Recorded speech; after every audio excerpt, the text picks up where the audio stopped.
Olá, irmãos. Vamos dar continuidade ao estudo da segunda epístola de Paulo a Timóteo, capítulo 2. Nós vimos que o apóstolo Paulo, ele escreve duas epístolas pastorais, a Timóteo e a Tito.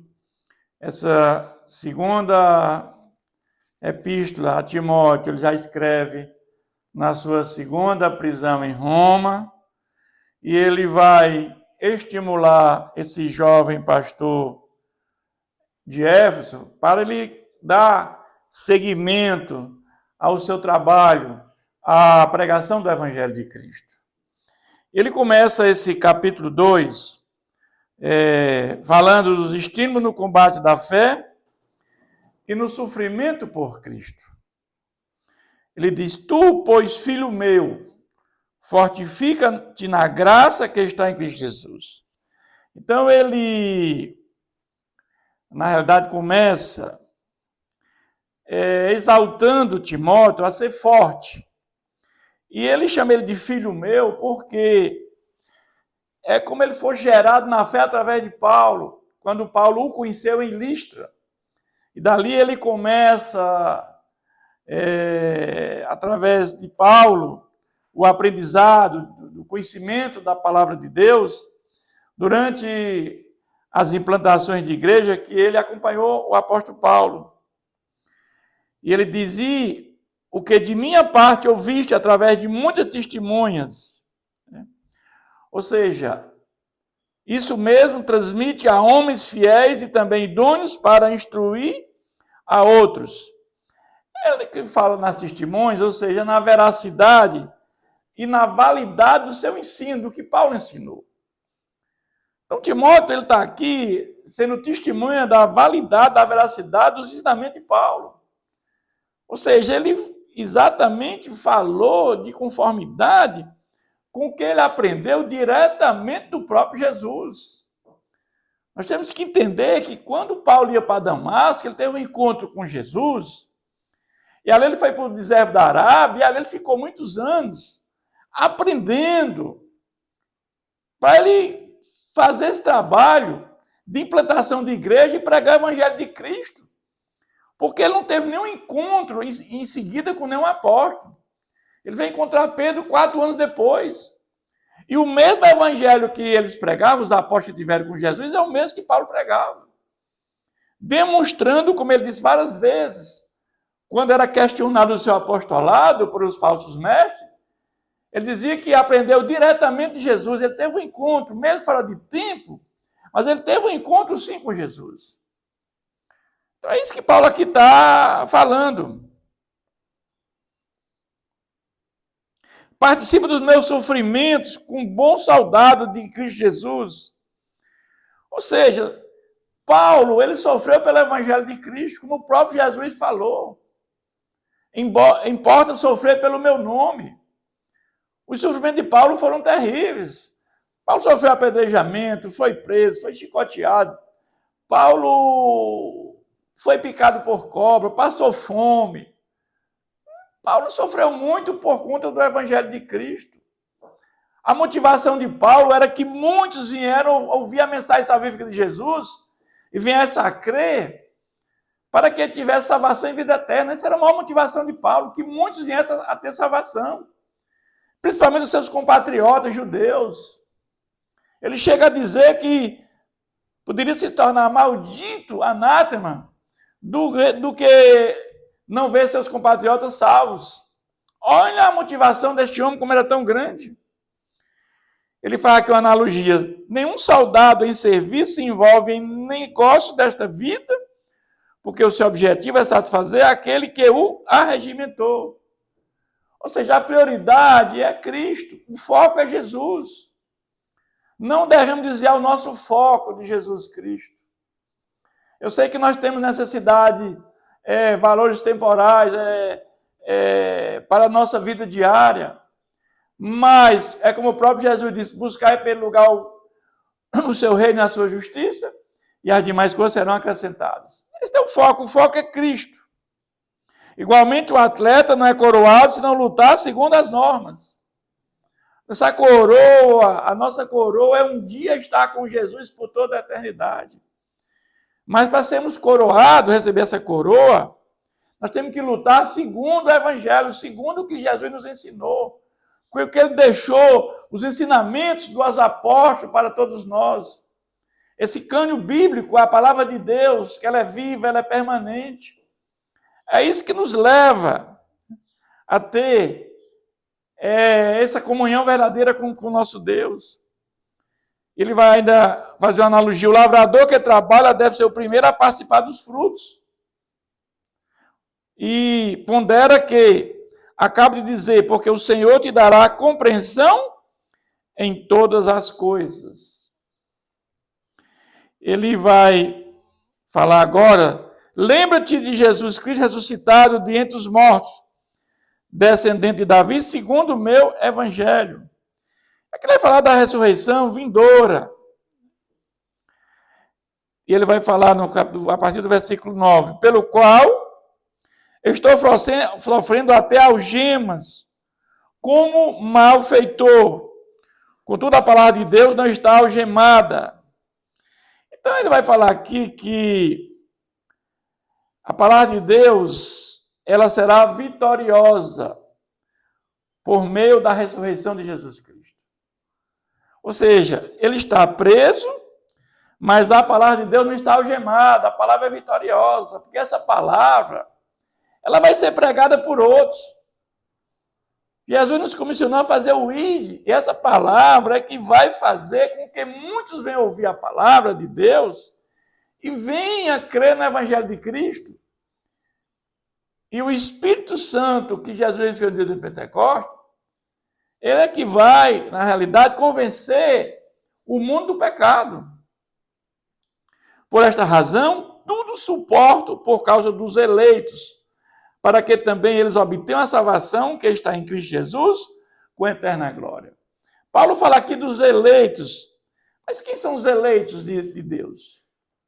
Os eleitos são aqueles que vão colocar a fé em Jesus Cristo, que vão ser regenerados pelo Espírito Santo, que vão nascer de novo e vão ser justificados pela fé em Jesus. Vão colocar a fé na obra redentora de Cristo, que veio para a salvação de todos nós. E aqueles que perseveraram até o fim, esses são os eleitos de Deus, que por presciência, antes da fundação do mundo, Deus já sabia quem ia permanecer firme na sua palavra, e ele já escreveu o nome no livro da vida. Ele vai agora, a partir do versículo 11, dizer, fiel é esta palavra, se já morremos com ele, também viveremos com ele. Se perseveramos, também com ele reinaremos. Ou seja, a salvação tem a parte de Deus, que são atos. Regeneração e justificação são atos de Deus. Agora, tem a parte do homem. Ou seja, na realidade, há uma resposta humana à salvação. A responsabilidade humana, sim. Porque a salvação requer perseverança na fé, ou seja, a santificação. E a fé é do homem, porque Deus não se arrepende por nós. Então, salvação se dá pela fé em Jesus Cristo. Não há outro caminho para a salvação fora de Jesus. Não há outro caminho para a salvação fora de Jesus Cristo. E essa salvação se dá pela fé em Jesus Cristo, pelo sacrifício dele na cruz. E a fé é do homem. Então é preciso entender que a salvação, além dos atos de Deus, regeneração e justificação, também há responsabilidade humana na salvação, através da perseverança na fé, que nós chamamos isso de santificação, que é um processo. Como ele diz, também viveremos com ele, se perseverarmos também com ele, reinaremos por toda a eternidade. Se o negamos, ele, por sua vez, nos negará. Se somos infiéis, ele permanece fiel. Pois de maneira nenhuma pode negar a si mesmo. Deus é fiel, Deus é imutável. Então, nós vamos ver que aqueles que tropeçaram, aqueles que Deus dá a oportunidade para que eles se arrependam. Mas Deus julga a todos fielmente, de acordo com a sua vontade soberana. Deus é fiel com o seu povo. E ele cumprirá fielmente seus objetivos na história, salvando os que nele confiaram por meio de Jesus Cristo. Então, aqueles que colocaram a fé em Jesus Cristo, esses, na realidade, serão salvos, terão vida eterna. Ele vai falar agora, a partir do versículo 14, das falsas doutrinas e aos falsos crentes e como corrigi-lo. Você vê que Paulo aqui ele está dando informações a esse jovem pastor, de Éfeso, Timóteo, como ele deve se comportar frente a esses falsos crentes e as falsas doutrinas que estão sendo levantadas lá em Éfeso. E ele diz como é que ele deve proceder para corrigir tudo isso. Recomendo estas coisas. Dá testemunho solene a todos perante Deus, para que evitem contendas de palavras, para nada aproveitam, exceto para a subversão dos ouvintes. Então, ele vai aqui dizer que não adianta contendas com essas pessoas, porque nada aproveita, exceto para a subversão daqueles que vão ouvir. Procura apresentar-te a Deus aprovado, como obreiro, que não tem de que se envergonhar, que maneja bem a palavra da verdade. Ou seja, tudo aquilo que ele aprendeu com o próprio apóstolo Paulo, a verdade, os ensinamentos de Jesus Cristo, isso é o que ele deve ensinar de forma firme, sem titubear, não levando em consideração aquilo que está sendo pregado pelos falsos crentes e as falsas doutrinas. É isso que Paulo aqui, ele diz como é que ele deve corrigir isso. Evita igualmente os falatórios inúteis e profanos, pois os que dele usam passarão em piedade ainda maior. Havia na igreja, dentro da igreja, falsas doutrinas e falsos crentes, como o próprio Paulo falou no capítulo 1, querendo desestimular a pregação do Evangelho de Cristo. Mas aqui Paulo, essa carta é no sentido que Timóteo permaneça firme na palavra de Deus, naquilo que ele aprendeu ao longo da sua história, da sua estrada de vida, dos ensinamentos na implantação de igreja, por onde ele andou juntamente com Paulo. Além disso, a linguagem deles corrói como câncer, entre os quais se incluem Himeneu e Fileto. Esses desviaram da verdade, asseverando que a ressurreição já se realizou, e estão pervertendo a fé de alguns. Ou seja, aqui a palavra da verdade, sem controvérsia. Ou seja, eles aqui estavam dizendo que a ressurreição física não vai ocorrer. Ou seja, contrariando tudo aquilo que Paulo pregou, que Jesus vai voltar pela segunda vez, e aqueles que morreram em Cristo ressuscitam num corpo glorificado, juntamente com a alma, quando Jesus voltar, vem com a alma dos salvos. E ali estarão com Jesus por toda a eternidade. E os vivos serão transformados e subirão com Jesus também, estarão por toda a eternidade. Então aqui eles estavam colocando uma linguagem totalmente distoante daquilo que Paulo pregou, com o Evangelho de Cristo, asseverando que a ressurreição já se realizou, e estão pervertendo a fé de alguns. Gostariam que muitos não crescem no Evangelho que está sendo pregado pelo próprio, agora pelo apóstolo, pelo pastor de Éfeso, que é Timóteo. Ele vai dizer agora, Entretanto, o firme fundamento de Deus permanece tendo este selo. O Senhor conhece os que lhe pertencem. Ou seja, nós sabemos que nós somos selados pelo selo do Espírito Santo. O Espírito Santo é o penhor da nossa herança, é a garantia que um dia nós vamos estar com Jesus por toda a eternidade. É o Espírito Santo que nos dá essa garantia, é o selo da nossa herança. Nós, como família de Deus, temos uma herança. Nós somos co-herdeiros com Cristo. E um dia estaremos com Ele por toda a eternidade. A parte da injustiça, todo aquele que professa o nome do Senhor. Ora, numa grande casa, não há somente utensílios de ouro e de prata, há também de madeira e de barro. Alguns para a honra, outros, porém, para a desonra. Nós sabemos que há vasos de ira e vasos de misericórdia. Vasos de honra e vasos de desonra.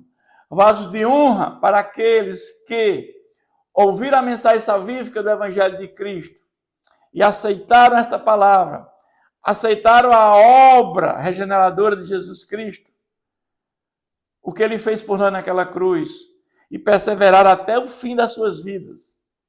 Enquanto muitos não aceitaram o Evangelho de Cristo, não quiseram saber do projeto salvífico que Jesus veio trazer para cada um de nós. E esse é o vale de desonra, é o vale de ira. E eles terão morte eterna após a segunda vinda de Jesus. Assim, pois, se alguém a si mesmo se purificar destes erros, será utensílio para a honra, santificado e útil ao seu possuidor, estando preparado para toda boa obra. Ou seja, nós temos a oportunidade de arrependimento, de ter essa relação de intimidade com Deus. Ao ouvir a mensagem salvífica de Jesus e ser convencido pelo Espírito Santo, e o arrependimento e a fé em Cristo vai trazer para nós um processo, um ato de regeneração. E esse mesmo Espírito Santo e a palavra de Deus produz em nós um novo nascimento, sem a qual ninguém verá a Deus. Ninguém vai para o céu se não for regenerado e nascer de novo. Ninguém vai para o céu se não tiver uma santificação, que é um processo do homem pela fé e pelo arrependimento. Então há todo um processo e todo um ato de Deus e do homem no caminho da salvação, na ordem de salvação. Então ele diz, foge outrossim das paixões da mocidade, segue a justiça e a fé, o amor e a paz com os que de coração puro invocam o Senhor. Nós sabemos que isso aqui é possível quando o Espírito Santo habita dentro de nós. E o Espírito Santo nos dá dons espirituais. Esses dons espirituais, ele nos fortalece. Nós sabemos que nós temos que nos encher do Espírito Santo, do fruto do Espírito Santo, o amor, paz, alegria, longanimidade, benignidade, bondade, fidelidade, mansidão, domínio próprio. Tudo isto quem produz em nós é o Espírito Santo. Esse fruto do Espírito Santo, que é como se fosse uma fruta, com 9 gomos, e estão entrelaçados entre si. Nós temos que ter isso no nosso corpo, na nossa mente, no nosso coração. E repele as questões insensatas e absurdas, pois sabes que só engrandam contendas. Evita isso. Prega a palavra de Deus com firmeza. É isso que Paulo está recomendando aqui, esse jovem pastor. Ora, é necessário que o servo do Senhor não viva a contender, e sim, deve ser brando para com que todos, apto para instruir, paciente, disciplinando com mansidão os que se opõem na expectativa de que Deus lhe conceda não só o arrependimento para conhecerem plenamente a verdade. Aqui Paulo, ele fala a maneira como nós devemos nos comportar perante esses falsos crentes e falsas doutrinas que estavam se propagando. De forma bem consciente, de forma tranquila, de forma procurar ensinar para que eles se arrependam. E eles venham ter o pleno conhecimento da verdade. Deus se alegra que todos venham chegar ao pleno conhecimento da verdade. Deus quer que todos se salvem e cheguem a esse pleno conhecimento da verdade. O fato é que nem todos querem saber de Deus. Muitos entendem que esse valor temporal é suficiente para uma vida de gozo aqui na terra. Mas o fato é que nós temos que entender que o nosso gozo é com valor eterno.